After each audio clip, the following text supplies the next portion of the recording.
There it is. Okay. Hello and welcome to Superconnectivity.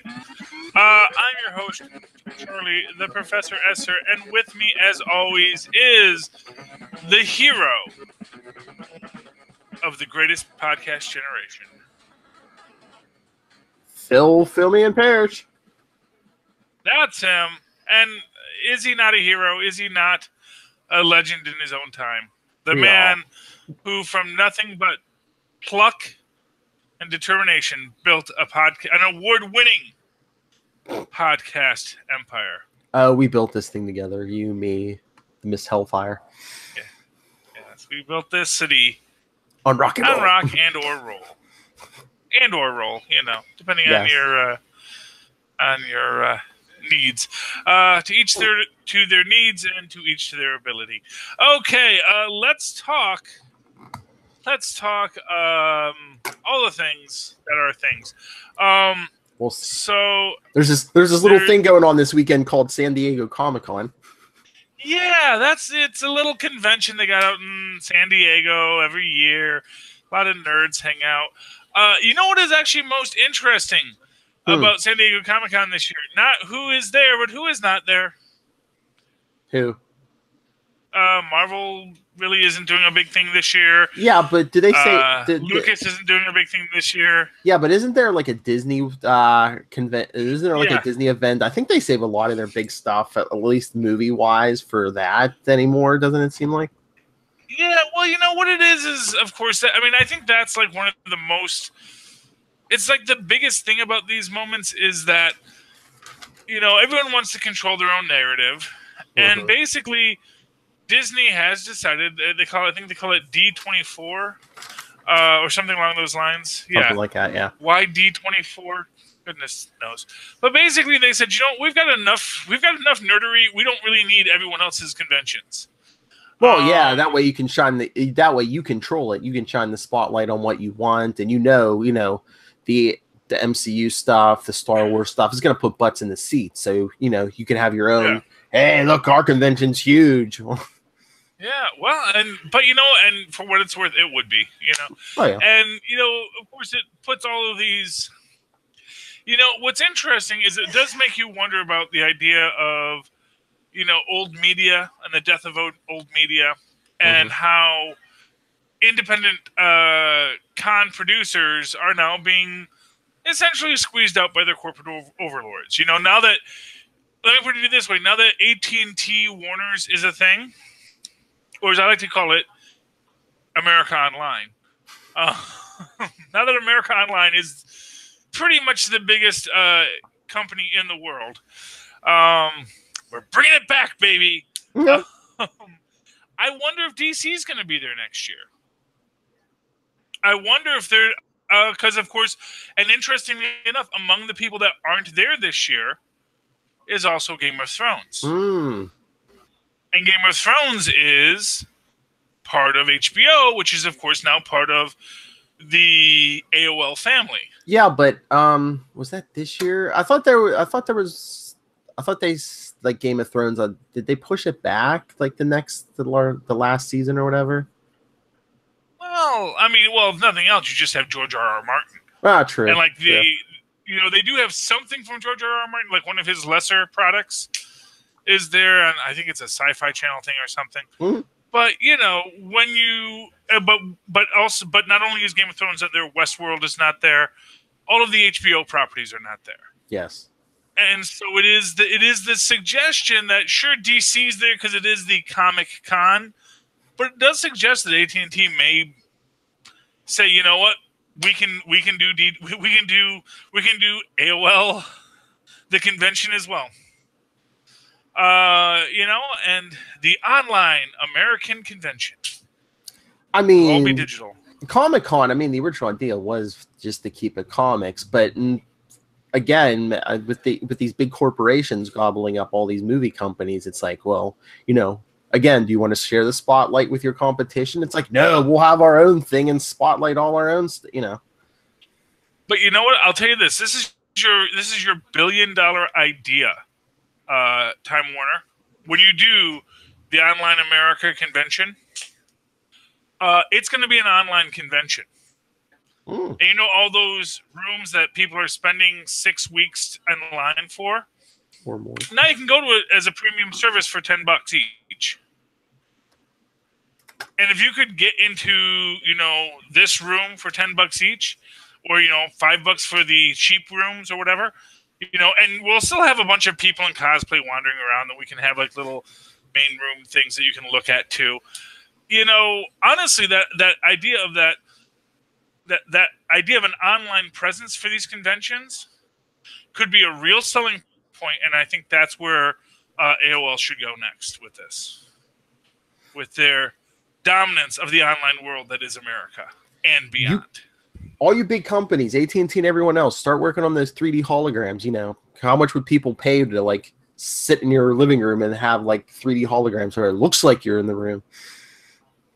Yeah, I don't know. I'm not sure that's actually as cost effective as people think. It looks good in a movie. Not yet. It works in real life. Yeah. Not yeah. Well, yet. you know, I mean, that's the thing. As the scientist said, challenge accepted. Yeah. Okay, but I do think that is one of the big. I think that's actually the biggest story coming out of San Diego Comic-Con. Not what is happening at San Diego Comic-Con, but what is not, and how Disney is pulling away, and possibly America Online is pulling away. I'm going to just call them America Online until everyone just agrees to say that the company that is now the rival to Disney is America Online. They have all those CDs, man. 20 free hours, Phil. Just for you. And you know what? That's how they're going to sell it. People are going to get all these CDs in the mail.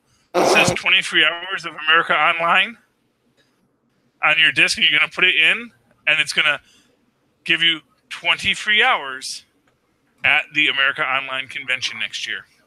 Mark my words. Words have been marked. Okay. Among the stuff that is coming out of San Diego Comic-Con, and to be fair, it's not that Marvel isn't there. It's not that Time Warner AOL isn't there. Because, of course, as we saw, that too much to Lilith's chagrin yesterday, there's been a lot of DC news coming out. Yes. But we also got news about the new Iron Fist series. Yes, season 2 drops September 7th. Because they're trying to debuck it. Yes. But like we were talking right before we got on here, yeah, they did mention Typhoid Mary, the Daredevil villain, is going to be in Iron Fist season 2.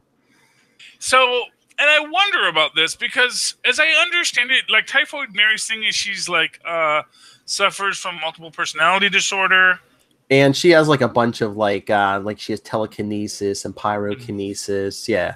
But only when she's in her. Yeah, and so she's kind of, interestingly enough, as an interesting way to look at it, she's kind of a Hulk character. Kind of, yeah. And she has that split personality, and when the other personality comes out, she has all these powers. Yes. And I imagine if they're going to be playing that, there's going to be a lot of play with that, where whoever the character who is Typhoid Mary but isn't Typhoid Mary is going to have a relationship with Danny Rand of some sort. Not necessarily a physical relationship, but like some sort of business relationship where they don't see who she's going to be. That's my prediction. Maybe. I was wondering if even she was going to try to seduce him, because that's what Typhoid Mary did when she first appeared early on. But I just saw, again, right before we jumped on, they announced, I guess, Misty Knight will appear in Iron Fist season 2. Well, yeah, why not? You might as well use the actress. You got her. Oh yeah, but I mean, I wonder if those two were dating in the comics. I wonder, are we going to go that route? Typhoid Mary and Misty Knight? No, Misty Knight and Danny Rand. I know. I'm picking. I mean, that's the thing that's interesting. I think that in the comic book Netflix universe, there are things that we are looking for and they give us lip service to, but then I think they're more than willing to pull away from. You know, like we got our Luke Cage, Jessica Jones hookup. Yeah. But that really ended quickly. And it was really mind control induced. I think that there's a quality to it where, quite frankly, we may find ourselves being led down a primrose path there, because not for nothing, wasn't Misty and Luke having a thing at the end of Luke Cage, and then they kind of rewrote that out to make it Night Nurse? Well, wait, the first season? The first season. I know they slept together. What was it, episode 1 maybe? But then I think after that, yeah. I mean, possibly, but yes, I think for like the first episode of season 1. But after that, nothing happened. So yeah, I don't know. I haven't. I still have 2 episodes to go on Luke Cage season 2. I'm just like, now that Claire's out of the picture, would those two get together? But I don't know. Oh, I didn't know Claire was out of the picture. Okay. Spoilers, Philip. Spoilers. Oh, sorry. It's the 3rd episode. And to be fair, I never... Yeah. Really? That's in the 3rd episode? I think so. Okay. Oh, yeah, it's pretty early on. That's why. Sorry, I thought you had seen that. Okay. I mean, to be fair, I didn't really feel the Night Nurse Luke Cage hookup from the start, so... Yeah. I'm just waiting to see Deadly Nightshade. That's my whole thing. The Deadly Nighthawk. That's what I want. Okay. Yeah, but so these things are coming. We have seen a lot from DC. We've seen a lot we've seen a little from Marvel Netflix, at least. The beloved stepchild, bastard child of the MCU. I'm not quite sure how we... Because certainly the Netflix series are beloved, but they are in that weird place where even they aren't acknowledging Thanos yet. So, Agents of S.H.I.E.L.D., they're like, Agents of S.H.I.E.L.D. is like the firstborn. Mm-hmm. It sort of has all these rights and privileges attributed to them. And the other people maybe are better, but they don't get the same rights and privileges that Agents of S.H.I.E.L.D. gets. I just wonder if they're just like with the timeline. And I think, did I hear something a while back? Like they shoot so far in advance or something that it's just like they don't know where their stuff fits in. So they're just like, that's always a thing. Because you can't have that kind of a spoiler, filter back, and that's always the problem with the TV shows and the cinematic universes. Interesting thing about we did get an interesting possible spoiler for Avengers 4 Electric Boogalore, which is we have Steve in his World War II Army uniform. Did you see that? And there's speculation, is he going back in time? Is he going to get that dance with Peggy? Is it just one more time where they just have him have a crazy dream sequence? Unless, it could be time travel, but unless they do go into that soul stone, and since it is like, it's like a kind of like you appear as like how you see yourself in your head, Well, you know what? I'm going to give you one better. It comes at Captain America's court-martial. Because he was never officially discharged from the army. Oh, maybe. And at his court-martial, of course, he has to be in proper uniform. Doesn't get to wear his circus monkey outfit. And his proper uniform is Captain Steve Rogers. They're going to make the point that as a United States soldier, he is being charged with desertion. And they're going to have a night. And this is probably how we're going to open up Avengers 4. Because Red Hulk survived. You know that General Ross survived. So it's going to open up with the court-martial of Steve Rogers and James Rhodes. And we're going to see them both in that uniform. And then, of course, what's going to happen is Jen Walters will enter in and make the point. Objection, Your Honor. I don't know. Because if you're going to say that he's still a soldier, you owe him a lot of back pay. Yeah. And that's how we get our Captain America hotline. Well, I was going to say, do you think they're going to quibble over politics with the state the world's in? Given what Ross said in the first part of what do you call it? Infinity War. Yes, I think Ross is gonna want to hang this up. Maybe we're even going to get our John Walker call out. You know. Maybe I just didn't know if maybe they'd be like, okay, we're gonna give you guys pardons, but if you could save half of humanity, yeah, maybe we'll let you slide this time. Half of humanity's already been saved, Phil. Well, the other half, Charlie. The other half. Yes. Well, we're going to have to see how that plays out. An interesting thing that has also recently come out, which is this is my rant. So, what is it? Kevin Feige, or Feige, basically said that, yes, half of all animals were killed too. Oh, yes. Now, okay. So basically, I know what you're gonna say. It's like, okay, you killed half the life in the universe to preserve resources, but if you're killing animals, that's half the stuff you're eating anyway. Exactly, and I don't know if this is. There's a couple ways you can look at that. One is be careful what you wish for. Yeah. Because maybe Thanos didn't think when he was making that snap. Maybe he just said half of all life. And not realizing that the Gauntlet's going to say, "Really?" I think the most. I think probably the theory that's probably the most true is Kevin Feige said that, and no one went, "Oh crap! Why did I say that? I didn't even think." Yeah, well, I mean, it's entirely possible that he's a suit who just didn't really think through the story, and he was going by what was in the comics. But what was in the comics is a very different story than what we have in the movies. But what is an interesting point of order then is it does raise the question that I had predicted, that a drum-playing Pym particle-infested ant at the end of Ant-Man may have more importance than you think. Maybe. Because it's possible beings that are filled with that quantum essence of Pym particles have an immunity. Because they are outside of reality. And the reality stone can't affect them. Because they violate space, and they violate time, and they violate reality.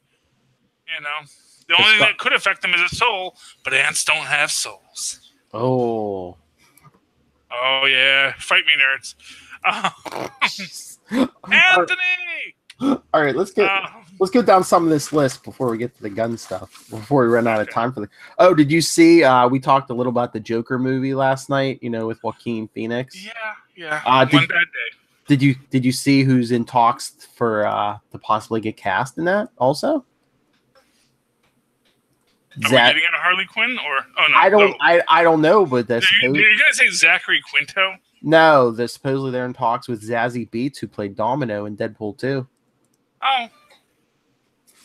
Okay. I don't know who she'd be playing, but I mean. Well, they could make her Harley Quinn. Why not? Or if it's like an origin story, if they do him pre-Joker, she could play his wife of whoever he is before he becomes the Joker or something. Well, that might be neat. It would be really interesting if the Joker origin movie isn't the Joker, and it's like Shecky Green, or whatever his stand-up comedian name was, Yeah, or she's like, maybe she's a proto Harley Quinn, before Harleen Quinzel came along. Who knows? Honestly, I'll like it when I see it, or I'll hate it when I see it. It's like when you talk about, it's the Joker. First off, I'm not a DC fan, so it's not like, and I'm not even that much of a Joker fan. Yeah. So it's not even like I'm going to get that excited about, we're doing the Joker origin story. Yeah, I know. It's like, okay, that's fine to throw good money after bad. But when you still don't have a unified universe, that's an interesting way to play it. But there was a bunch of Marvel Comics news. I guess they're bringing back the Marvel Knights imprint from like the late 90s. Well, that makes sense. Yeah, I guess it's they're starting with a one-shot special in November. But guess who they said's running the show for Marvel Knights? Who's running the show for Marvel Knights? Donny Cates, writer of Cosmic Ghost Rider. Oh, well, I enjoyed that first issue of Cosmic Ghost Rider, so that might be fun. So, I mean, you know what? I mean, that line was what? Daredevil, Black Panther, Punisher, was there a Black Widow? Because they said it's going to be like the same character. So I guess, yeah, Donny Cates working on with those characters. Well, that's interesting. Wonder if Cosmic Ghost Rider is going to show up on Marvel Knights. Yeah, or you know what I was actually thinking is that the Marvel Knights line in many ways is, I mean, with your Punisher and your Daredevil, it does relate to and was very influential on our Netflix universe. Mm-hmm. And it makes me wonder if we're going to get a lot of that Netflix universe played out in there, because that actually leads me to something else, which was the recent story that IDW is going to be producing a line of Marvel books. Yes, like an all ages books or something. Yeah. Well, yeah, but you know what struck me about that? So IDW is known for licensed products. That's what they do. They do licensed products. They do stuff that's based off cartoons, stuff that's based off of media from other places, and they sort of create their own stories for it. And it struck me that one of the most interesting things they might want to do with IDW is to start a canonical MCU line of books. Yeah. Because I know that they had mentioned a couple of characters they were doing, and they all were MCU characters, I believe. Yeah, I think it was like Spider-Man, Black Panther, Avengers. Yeah. Yeah, and it makes me wonder if these are going to be, canonical characters in that MCU universe. That would be a very interesting thing. One of the things that my big hope for the IDW thing is that we're actually going to be able to also explore 1970s Marvel. I was gonna say, hey, if they have the right to do Marvel stuff, and they do work off other properties, McGee Files. Yeah, well, because I do think, I don't know if Batman 66 is an IDW or if that is straight DC, but I think that things like Bionic Woman meets Wonder Woman 77 is IDW. I think there is a lot of those crossovers do fall under the IDW banner. And so it makes me wonder if these guys have been listening and say, man, we got to do that McGee Files. How can we do this and not have to pay Charlie a royalty? So we'll go to IDW and say that they were planning on doing it all along. Going to fake the paperwork. And I'm fine with that. I always say these ideas are free to Marvel. Hire Charlie Esser. He works for part-time wages. Hey, all I want to do is see the work, Yeah. If I had wanted to write the McGee Files and I had the gumption to do it, I would have done it by now. But I didn't, and that's my failing. It's not theirs.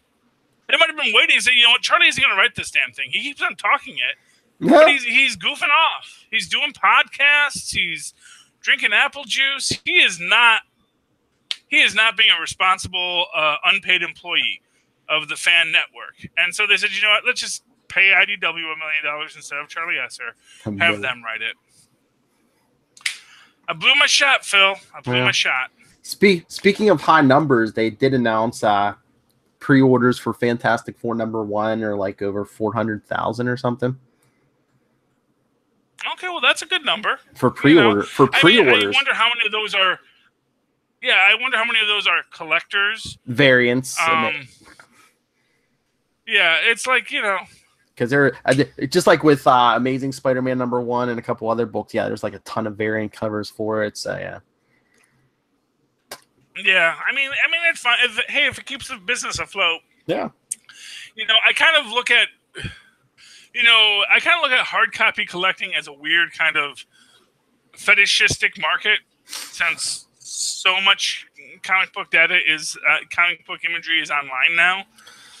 Yeah, but I still think even if it's only like $1 or $2, like your paper book will still be worth something one day. Not as much as like the the stuff that decayed and stuff. But yeah, I mean, digital files aren't going to be worth 2 cents. Yeah.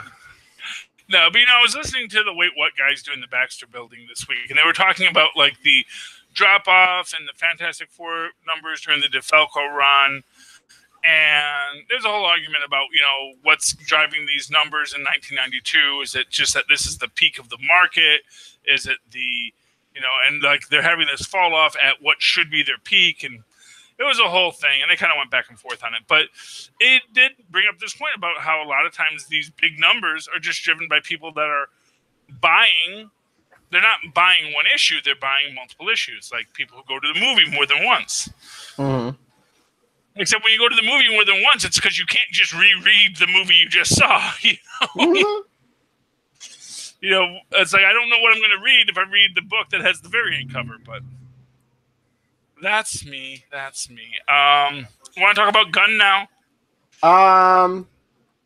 Sure. Oh, but I was going to say, get to books. There's one thing, one last thing from San Diego. They had a big Spider-Man panel, and they announced all the books. Spider-Gwen's becoming Ghost Spider, and the whole big Spider-Geddon thing. There's going to be like a couple miniseries. There's going to be a Spider-Girls miniseries with Annie Parker's going to get to team up with Mayday Parker. Oh, well, that'll be interesting. Yes. So I think it's isn't Annie still a preteen? Yeah. I don't know if she's like maybe Ben's age, right? She's like 12, maybe 13 at most. Maybe they did a time jump. I'm trying to remember how. Yeah, she might be 12, 13, maybe a little older. She might be high school. I forget, but okay. Well, anyway, well that'll be nice. She'll get to meet Uncle Ben. That's nice. And supposedly you're the Uncle Ben that my dad always goes on about. And supposedly they're talking Superior Octopus. Supposedly the writer saying, "Oh, it's gonna be shocking. Every 5 pages, you're gonna get shocked about." Okay, well, that's. I mean, sure, why not? I mean, what are they gonna say? It's actually not that good of a book. It's kind of boring, but we hope you'll buy it. We like it. We wrote it. Yeah. So when you say, "Oh, you'll be shocked every 5 minutes," that's I'm not going to say that's a bold statement. Is what I'm going to say. I'm going to say that's a statement. All right. Let's get the Gunn. Okay. Yeah. So Gunn got fired today. James Gunn, yes. He will not be directing any more Guardians of the Galaxy. Yeah, and it's interesting because so basically what it is, for those who don't know, James Gunn said some, I don't know, stupid things on Twitter. Like 10 years ago, I think, wasn't it? Well, the most recent one that was kind of suspect was actually recently. Oh. The most recent one they said was, the most recent one in May of 2018. So like last month, he said, "Yo, at Jared Leto, now that you've slid into the DMs of every female model age 18 to 25, what would you say your success rate is?" And then he, no, I'm sorry. Someone else had said that, and then Gunn responded, he starts at 18 on the internet. So he was suggesting that Jared Leto bandies about with young women under the 18. So that was the most recent one. Now, of course, that's a snarky, snide comment. Yeah. Part of that was 2011, where he said, "I'm doing a big Hollywood film adaptation of The Giving Tree with a happy ending. The tree grows back and gives the kid a bee job." And another time he said, "I remember my first NAMBLA meeting. It was the first time I felt okay who I am." So these are. I saw like 1 or 2 others from years ago. The one was like, "Oh, laughter is the best medicine. That's why I laugh at people with AIDS and stuff." And supposedly, I think that one was like from 10 years ago or something. I'm like, dude, you knew that was offensive 10 years ago. Don't play like, "Oh, it was so long ago." Oh, yeah. Like I said, a lot of these aren't that old. I mean, not for nothing, Tristan is older than some of these tweets. Yeah. So they're not like they're that old, No, it's like, but I'm saying even the ones like they're saying, "Oh, there's some like be like 10 years old." 2008, you knew. I mean, this isn't like this is like 1972 tweets. You knew. Well, yeah. And what his defense? He did write a very long apology tweet, It basically says, look, I'm trying to be edgy, trying to get the hip young millennials to like my stuff, kind of thing. And it's pretty weak sauce. But what one can also say is, this guy is a guy who you got from Trauma. Yeah. The world of Trauma is a world where these kinds of things. And let me tell you something. I'm a guy who has worked in that kind of B film world. If you haven't seen it, please do. It's a great film. Escape from Blitzkrieg, Escape from Stalag 69. My magnum opus as an actor. I've been in that world. I know about that kind of controversial, real, untoward kind of humor and comedy that gets done in there. But when you put it on your own Twitter account, you're making yourself the subject of the story. But of course, it's not like Disney didn't know. Yeah, no. I mean, that's the thing. It's like Disney knew all this. It's just that, you know what it is? I think that it coming out now is much less about, because Disney canned him right away, which actually makes you think that there's a lot more to this story than just the tweets. Yeah, I mean, stuff like that and the Chris Hardwick stuff. It's like people are like, oh, it's just some tweets, but yeah, maybe there is stuff they discover behind the scenes and they can the people before the rest of the stuff comes to light. Well, it's like we've said about the Scarlett Johansson stuff. It's like everyone's like, oh, they don't want to make a Black Widow film because they don't want to make a film with a strong female protagonist.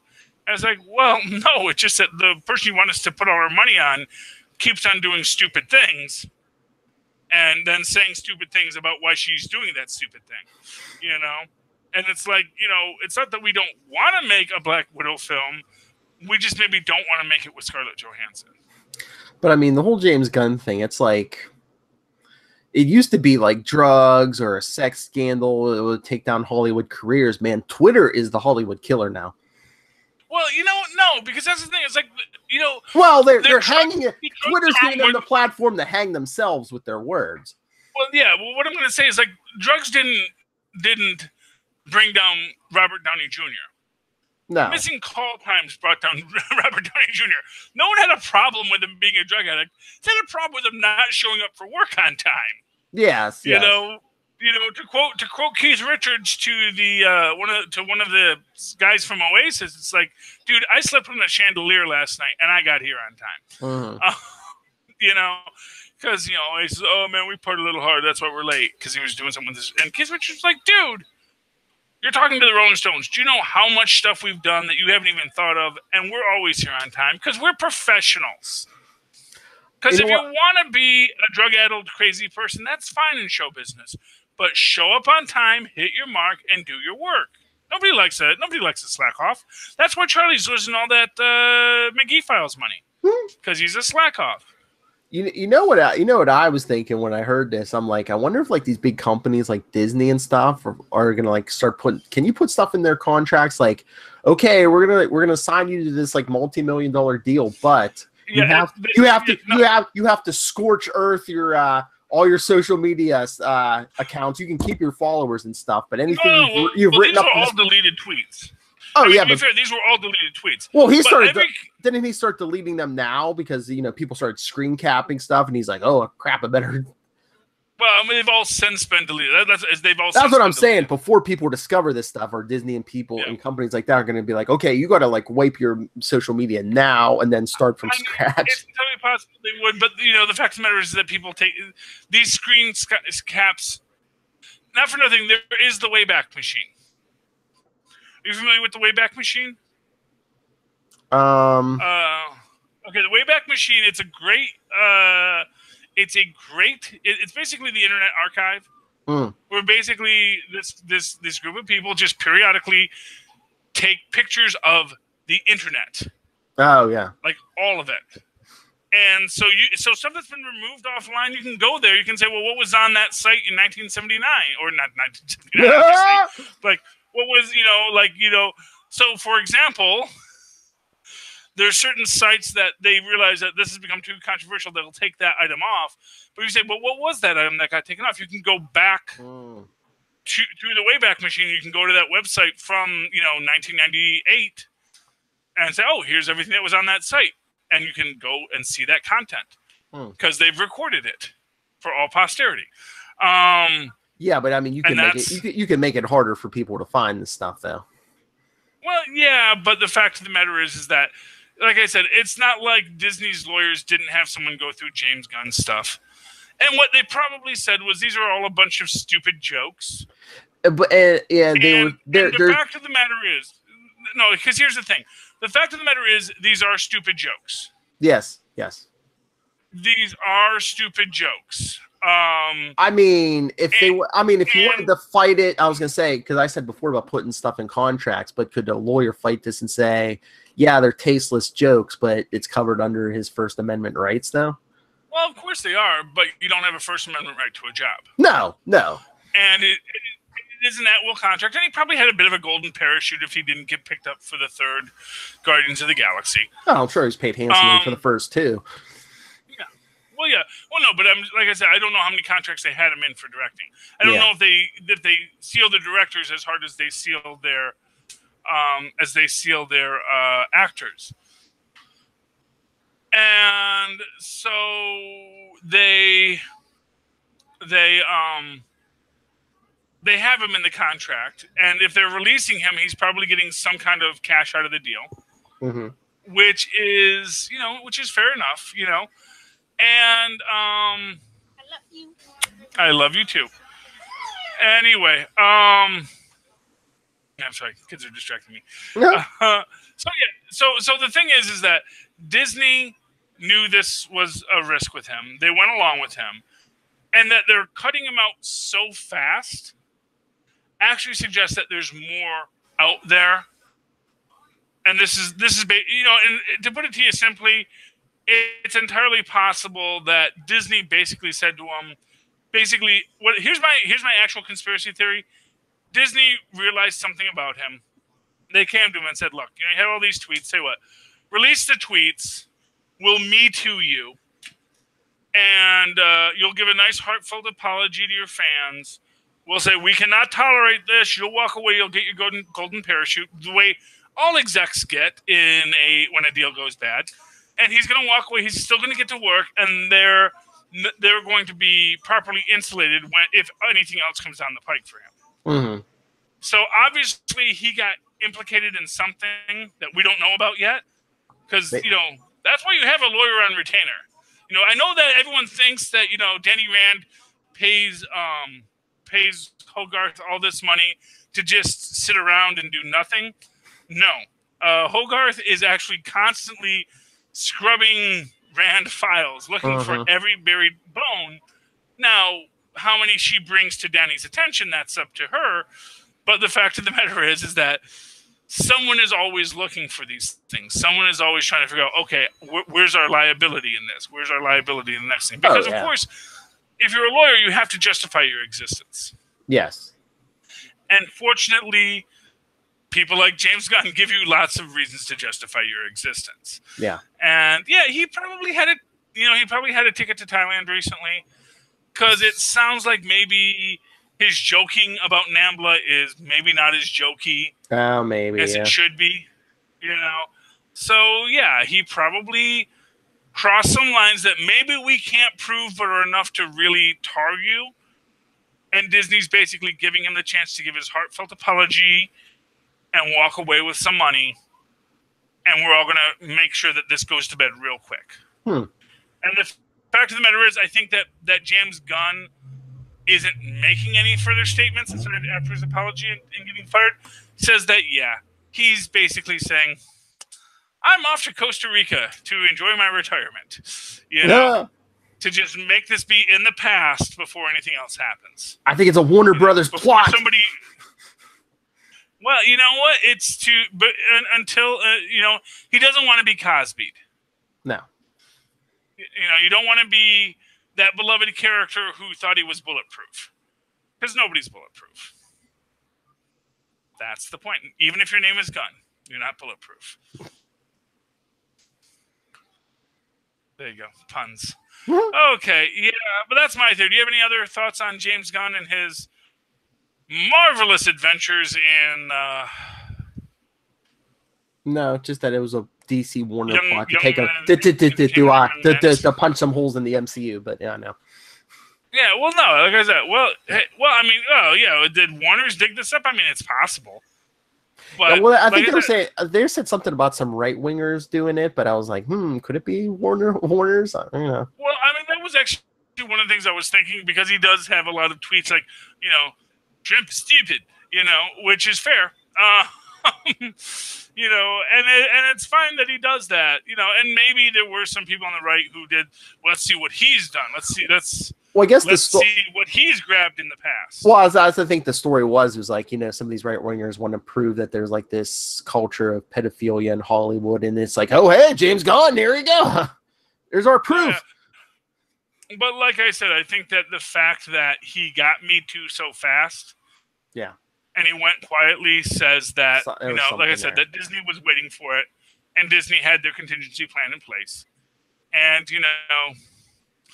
he's not the only person that can, work with a talking raccoon.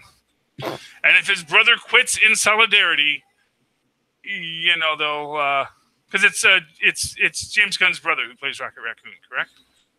No, that's Bradley Cooper plays Rocket. Oh, I'm sorry, the physical person, I thought. Oh, maybe. I think James Gunn's brother is the other. Maybe that. I thought James Gunn's brother was in there somewhere, but maybe, that's fine. maybe. No, you're right, Bradley Cooper is the voice of Rocket. Yeah, but yeah, so, they're gonna make poor Bradley Cooper squitch down. Sorry, Bradley. Yeah, it's it is what it is, and it's not that big of a deal as far as Disney's concerned. It's basically they had the contingency plan in place because they knew who this guy was when they hired him, and they basically said, you know what, so long as it doesn't get out of hand, we can work with it. And as soon as it got out of hand, they was like, nope, sorry, you're out of hand. Had he done other things prior to that, maybe he might have had more power, but he probably didn't. Yeah. Like I said, his most recent, sex tweet was 2018 of May of this year. So, there you go. People, if you get these high-paying gigs, especially in the view of public, keep your mouth shut. Just be like, oh hey, I'm making a new movie. But you think about it, like a lot of this goes back to him having a public feud with Jared Leto, who isn't a cool person either, and it's like, really, this is the hill you want to die on, is picking on Jared Leto. Honestly, yeah, it is what it is. Anyway, you want to talk comic books, Phil? Sure. Okay. Did you read Avengers this week? Yes, sir. I did. Avengers number 5. I liked it. Yep. Avengers number 5, where we find out that we are just God vomit. Yeah, honestly, I mean, it's cool. I don't know. I guess, like, on some level, there's this question of, we have this story of the Celestials in the Marvel Universe, and we're basically, bendicizing them here. Mm-hmm. And I do wonder how much of that is going to get reworked, because nothing they've said so far necessarily precludes anything else that we have as canon. Yeah. So the fact that, there's a bunch of God vomit all over, space God vomit all over Earth, and that's why Earth has so many superpowered beings, doesn't preclude the fact that after the fact that Celestials didn't come here with the purpose of saying, well, okay, so there's all this God vomit all over everything. Let's see what that does, And I mean, since what the Celestials actually do for a living is still up in the air. And I mean, didn't the Kree show up after a while and start tinkering with stuff and create, Eternals or humans? And it's like, hey, maybe that's why the Kree showed up. They're like, hey, we got some celestial vomit to work with. Let's work with this. Well, not for nothing, it was already established that the Celestials had essentially created Eternals among the Skrulls as well. Because the Skrull pantheon includes, like, the progenitor mother goddess of shape-changing Skrulls and the Eternal Skrull, who does not change shapes but is an Eternal. You know, because Skrulls didn't always just change. We got a bunch of great mythos. Thank you, Bendis, for the mythos on the Skrulls. He really gave them a well-rounded religious background, which I always love in comic books. I don't know if that was actually Bendis, but he was the guy in charge of Secret Invasion, so we'll take it. He loved you. He was in charge of Secret Invasion. I've never had the anger at Bendis that most people have. He did some good work, but just some of his more recent decisions are just like, oh. Yeah, well, you know what it is? It's like we've always said, DC bought an Edsel. You know, DC bought something that they thought was going to be great, and it's like, you know, and he's basically burning them. Where he's like, okay, you want me to just completely recreate your signature character, and I can do whatever I want? Oh, good Lord. You really should never tell a creative you can do whatever you want. Bendis. Well, no, DC. You know. Yeah, I know. You know, you tell Alan Moore you can do whatever you want. It's like, oh well, what if what if all of the characters are rapists and sex fiends? You and your ongoing feud with Alan Moore. Oh, geez. Yeah. Well, no, that's what they said. Alan Moore, yeah, go do whatever you want, Alan Moore. You're popular. You know, but you know, for what it's worth, at that time in comics, that was a thing that these companies did, was they basically told the they'd give some young upstart artist or writer, okay, here's some characters, you know, it's your bed to poo, you know, and stole that from the Wait What guys. But this is the thing, you know, you do, and sometimes it'd make something great and brilliant and groundbreaking, and a lot of times they would, you know, poo the bed. And sometimes you realize that, they did both at the same time, like Alan Moore. Brilliant and groundbreaking, but he also pooed the bed. Before we run out of time, did you read Thor number 3? I did read Thor number 3. Go with Loki's strengths. Kill me. Okay. Yeah. Well, what I gotta know is, like, how is this a? Well, I guess it's sort of a noble death. I don't know. It's not very. I mean, it's interesting. I like the Thanos reveal at the end. That was fun. Yes, I knew when I read that last page. I'm like, oh, Charlie's gonna like that. Yeah, well, you know, it's nice to see Thanos getting work. Apparently, Thanos has been doing a lot of stuff lately.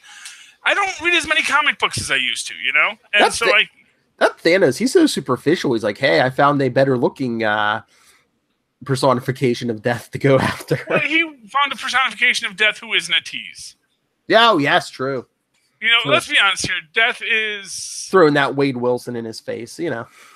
Yeah, well, you know, although, you know, I mean, I don't... Well, Wade's kind of a distraction for her because, you know, she's going to... You know... Gaia has Wolverine. Death has Wade Wilson. There is that, you know, there's that dichotomy between the two. Mm-hmm. Honestly, I want to see those two get in an apartment together. Because they are sisters. Yeah.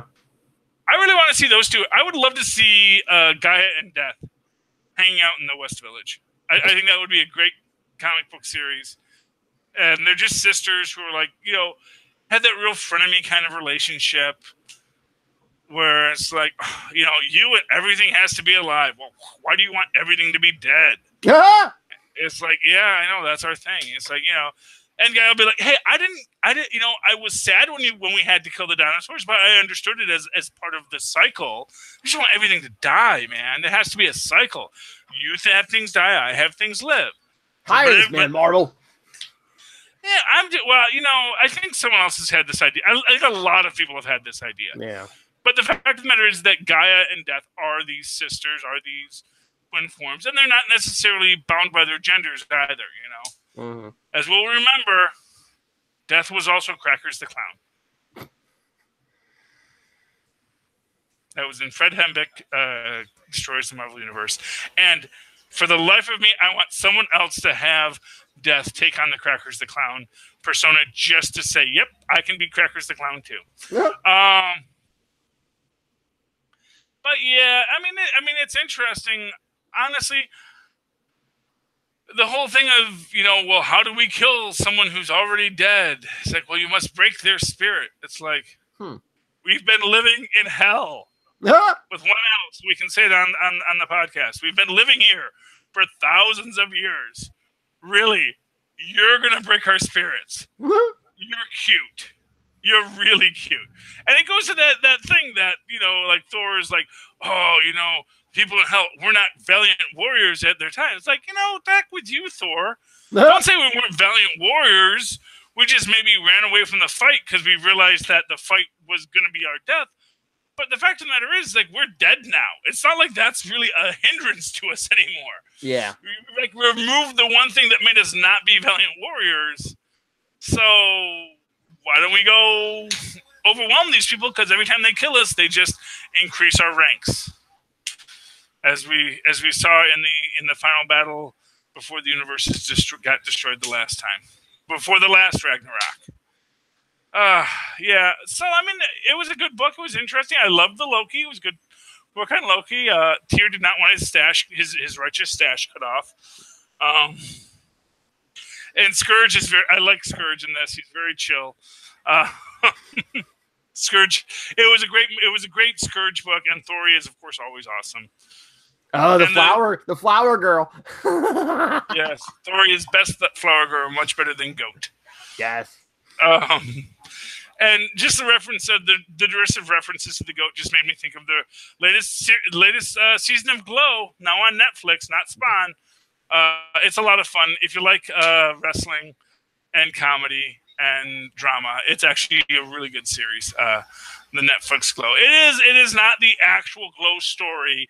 It is a made-up Glow story, but it's still a fun way to reinterpret the events of Glow within a larger context. So that's nice. What else did I read? I read Iron Man. Man, so this whole arc of Iron Man is all going to be about people like dating each other. Who maybe? Because no, you didn't catch that everybody is like flirting with other people throughout the whole thing. Oh yeah. It's like the old robots guy is now he's gonna like make a play for Tony's mom, and who was it? Trying to think who made the pass at Jocasta, and not Machine Man. And why is Machine Man not purple? I don't like that. Don't do major redesigns like that, Marvel. Don't do that. They kind of made him that look in Carol Danvers. The last series she had as Miss Marvel, he kind of had that look. Yeah, it's been around for the last few years. I don't know why. Okay, Machine Man is purple with telescopic arms. Yeah, I know. Okay, he is from the 2001 comic book. He was designed by Jack Kirby.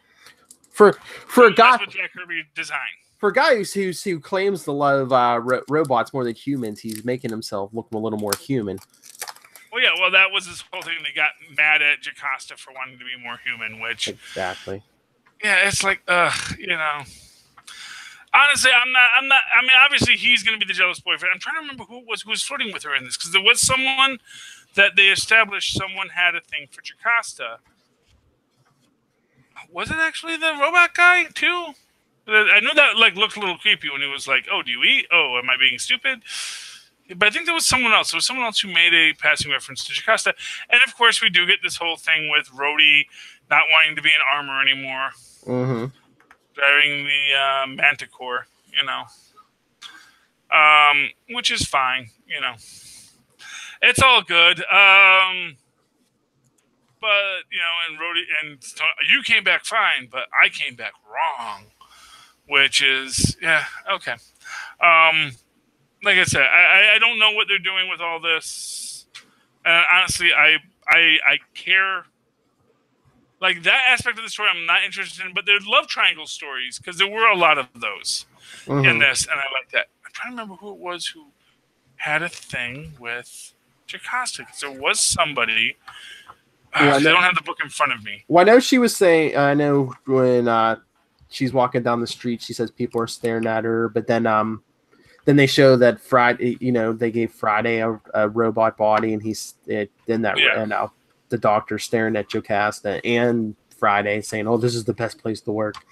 Yes, well, it is. Robot ladies are cool. And it was very interesting when she makes the point about being Tony's AI.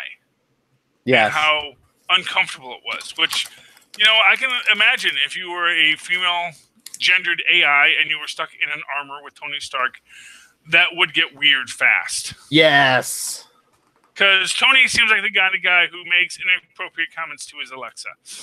Ah! Yeah, so I don't think he's the kind of guy you want. I don't think this guy should have female gendered AIs. Yeah, you know? in the movie he had Jarvis for a while until it became the Vision. Yeah, and I think they had a much better relationship because they had a bro relationship. But like as soon as he has Friday, I think immediately he starts getting inappropriate. Yeah.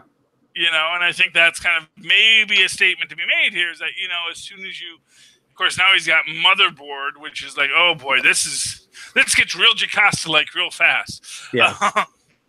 It's a little too Oedipal for my tastes. But anyway, but that's Tony Stark. And honestly, I think that if they make this book about Tony Stark, it's not going to do as well.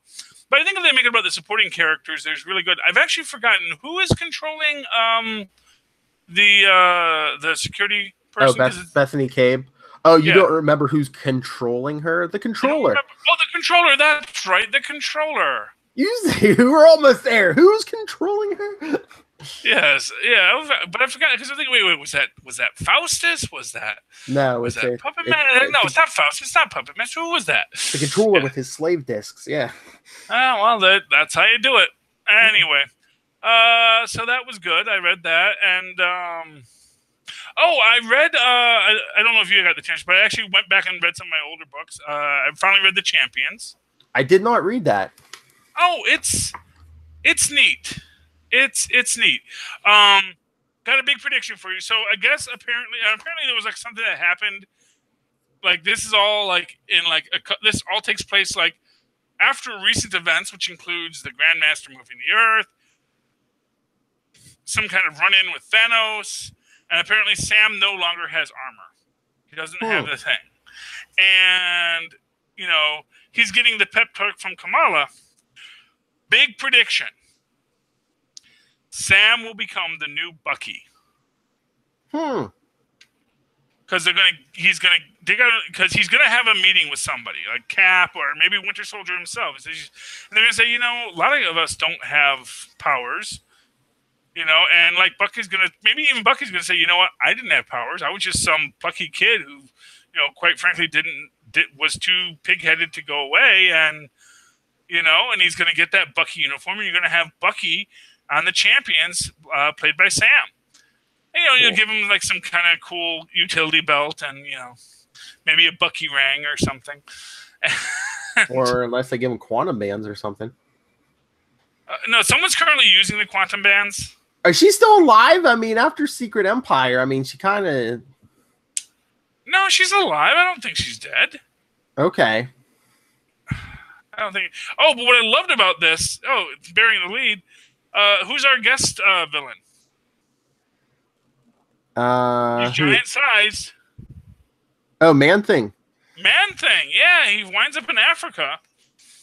And poor little Viv is like fears because she had turned off all of her emotions, but they were still there under the surface. And she burns at the touch of the Man-Thing. That looks pretty cool. What issue is that? This is 22. It's in the queue. Go look it up. Read it. It's actually a really good book. I may. Yeah. I know they made some kind of announcement like how one of they're saying one of the founding members is going to die or something. It's probably going to be Cyclops because I think with extermination and stuff they're going to like correct that whole timeline thing and stuff. Oh heck, Cyclops isn't even in this book, so I have no idea where he is. Well, they said a founding member is going to die. So. Well, I mean, honestly, my money is probably on Viv. Maybe, yeah. Although there's also a bit about Vision not being the man because they kind of put Vision back together after, you know, the Hulk basically broke him recently, and he's basically saying the damage is a lot worse than we thought. So it's gonna be like when Byrne took him apart in the '80s, and he like lost all emotional connection to the Scarlet Witch. And what he lost all emotional connection to his daughter now. Well, no. Actually, that's kind of the point. Is he because in it, Tony Home makes a point. So what? We just got to take you apart and put you back together again, right? And he's like, you know what? No, I don't want to do that because now that I've created a family, I need to.